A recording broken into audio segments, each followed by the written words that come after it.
thinking about starting a business in the United States. Maybe you've heard the US is the land of opportunity, where anyone with a good idea and a bit of hustle can make it big. But what's it really like to launch a business as a newcomer, especially if you're from Europe or another country? Today, I'll take you behind the scenes of my own journey. The surprises, the struggles, the wins, and whether it was all worth it in the end.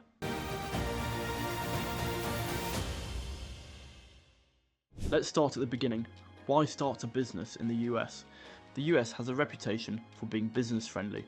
There's access to a huge market, lots of resources, and a culture that celebrates entrepreneurship. Plus, I wanted to challenge myself and see if my skills and ideas could succeed on the world's biggest stage. Step 1. Choosing the right business structure. My first surprise, just how many ways there are to set up a business in the US. You can be a sole proprietor, form a partnership, set up an LLC, limited liability company, or incorporate as a C Corp or S Corp. Each has different legal, tax and paperwork requirements. I spent hours researching and eventually chose an LLC for its flexibility and liability protection. Step 2.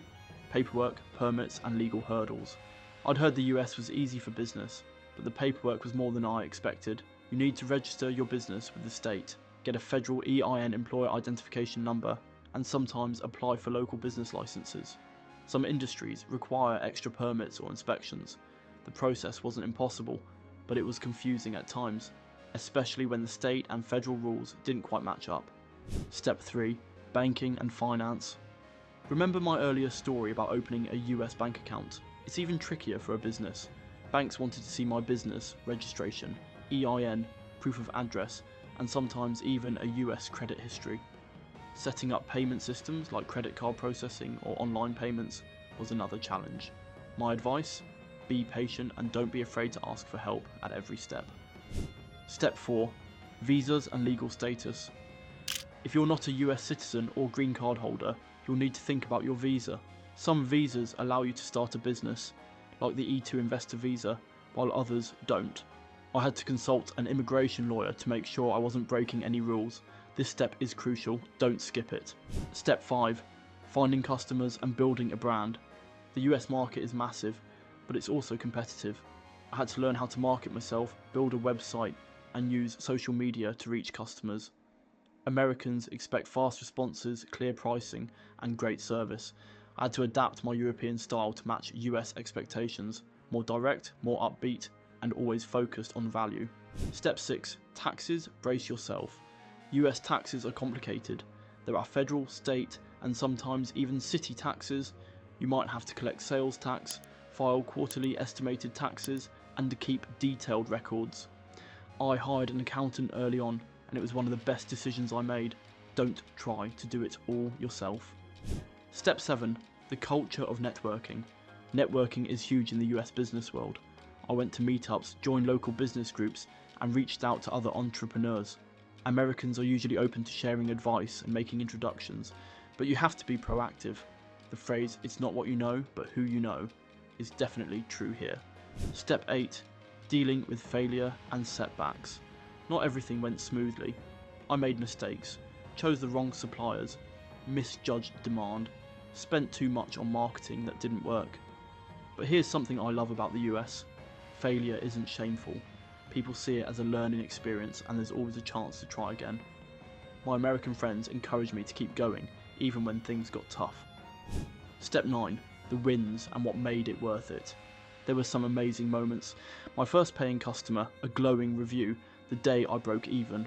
I loved the sense of independence and the feeling that I was building something from scratch. I learned more in a year of running my own business than I did in years of working for others.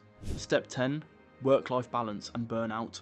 One thing to watch out for. American hustle culture is real. It's easy to get caught up in working all hours, especially when you're passionate about your business.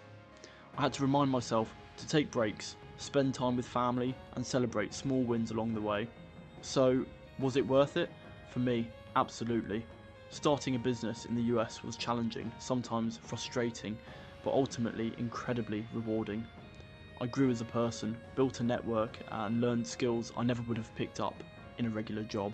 Financially, it took time to see results, but the freedom and satisfaction made it all worthwhile. My top tips for newcomer entrepreneurs. Research your visa and legal status first. Don't risk your immigration situation. Pick the right business structure for you. LLCs are popular for a reason, but get advice. Get professional help for taxes and legal paperwork. Network, network, network. Your next customer or mentor might be just one introduction away. Be ready to adapt. The US market moves fast, listen to feedback and pivot when needed. Don't be afraid to fail. Every mistake is a lesson. Take care of yourself. Burnout is real, balance is key. Final thoughts. Starting a business in the US isn't easy, but it's possible, and it can change your life. If you're determined, open to learning, and willing to work hard, you'll find opportunity here. And remember, you don't have to do it alone. There are resources, mentors, and communities ready to help. If you're thinking about starting a business in the US, or have your own stories or questions, drop them in the comments. And don't forget to subscribe for more real-life advice and stories about moving to and thriving in the United States. Thanks for listening, and I'll see you in the next one. Thanks for watching. We hope you found this video helpful as you prepare for your move to the United States. If you found value in the information and advice provided, please consider supporting the podcast on Patreon. Your donations will allow us to continue creating new episodes and videos to help even more people with their relocation to America. Just visit patreon.com/movingtotheus to sign up. Until next time, best of luck with your move.